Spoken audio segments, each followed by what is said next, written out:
thank you for watching. My name is Matt Bezick with the Upward Bound program at Clatsop Community College, and in today's video I'm going to be talking about financial aid award letters. So you've applied to schools, you've been accepted by schools, and you've kind of been in this waiting game. Probably been doing different types of verification with them so that they can get this financial piece put together. But at some time in March or April, all the schools that you've been accepted by are going to send you a financial aid award letter. And this video today is going to kind of go into looking at those letters, breaking them down, interpreting what exactly they're telling you. But just a quick summary, what you're going to see on these is any scholarships that you've been awarded, grant monies that you've been gifted through financial aid, scholarships that are being offered to you. Really, it's just a summary of here's what it costs to go to the school. Here's the amount of money that you are being offered through those variety of funding sources. And here is what is left at the end of the day that you are going to have to pay for out of pocket. So without any further ado, let's actually go look at some of these examples that I found online and break down what you will be most likely seeing when you get those financial aid award letters. Jumping right into our first example here, this letter doesn't even look like it's from any particular school. I think it's meant to be just an example of to help you interpret what you're looking at when you get your letter. So at the top, you're looking at cost of attendance. This is the tuition, fees, book supplies, room and board, transportation, personal. They just incorporate all of the costs associated with attending college at a specific university, and they wrap it up in one single number. Now, keep in mind, not all of these expenses are going to be things you're actually billed for by the college. Really, you're just looking at tuition, fees, room and board. That's what's going to be on your bill, but they want to make sure you have enough money to provide yourself transportation, to get books and supplies for your classes, to feed yourself, to go watch a movie. That's your personal expenses. They want to make sure that you have enough funding to just live the life of a regular college student in order to be successful. So that is your cost of attendance at the top.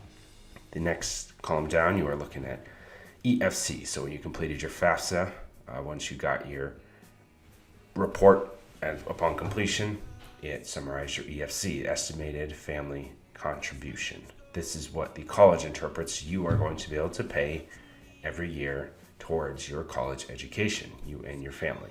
So the first thing they're going to do is subtract that EFC, the amount you should be able to pay. It's not always accurate, obviously. Family circumstances kind of differ from family to family. And sometimes you look at that EFC and you're like, there is no way I can actually afford to pay that kind of money into college costs. But needless to say, FAFSA is kind of a final verdict in terms of the EFC number they're giving you. So first thing college is going to do is subtract that EFC from cost of attendance. The next section you're going to see, they will apply any grant money you've gotten. So that's the financial aid need-based money that's offered by the federal government. If you have any state funds or an opportunity grant, that'll get taken out. If you have earned any scholarships through this specific university, all of that will be subtracted. The next section that you see there are loans. They are going to presume that you are taking out all of the loans they are offering. Each college, what they are trying to do at the very bottom of this, you see unmet need. They love to brag and put on websites that X% of their students, they're trying for 100% of their students, have $0 of unmet need, which means that they as a college are able to provide enough funding for the student to meet all of the costs of going to college. That doesn't exactly mean that they are providing all of that money in scholarships. They are oftentimes providing most of it through loans, like you see in this example. We are going to try to do everything possible to make sure students don't need that parent loan. There can be subsidized, unsubsidized loans that you qualify for when you complete your FAFSA. That's not listed on this example, but you can see how this is sometimes misleading. Because if you look at this, you go to the bottom line and see $0 of unmet need. You think that's great. I don't have to pay anything to go to college, when in reality, between those two loans, you're looking at almost $17,000 that you will have to pay back, and that is just for one single year. So most financial aid letters are structured in this very similar fashion. The example I'm going to show you here next has a couple of different varying components that hopefully can just show a different look of what you may be seeing from the financial aid letters you're going to get from your individual school. Example number 2. This is a letter that I found from University of Portland. It's a pretty expensive private school here in Oregon, but it was a good kind of summary that shows some of the different components from that first letter that we looked at.